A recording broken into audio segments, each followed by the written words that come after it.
what do people misunderstand about the journey to the NBA? You know? Yeah, no, it's a great question. Great question. I think, the sacrifices you're going to make, the time you got to put in, the things you miss out on. Yeah. To get to that level, they think it's always up, it's always feeling good, it's always confident, it's always great games when it's not the case. I think you got to feel and you got to fall down and you got to feel that pain to challenge yourself and push you forward. Michael's like, I remember his freshman year, he was a McDonald's All-American, come out of, St. Andrews in Rhode Island. It's top 24 players in the country. He went to Syracuse and had more DMPs on the bench than played.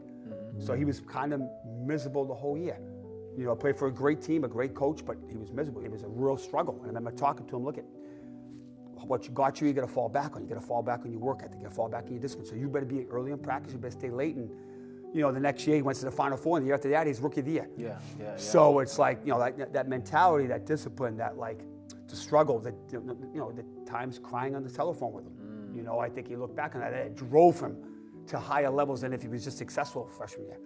So I think, his most important year of his career was his freshman year in college basketball, and it was the hardest year. Yeah.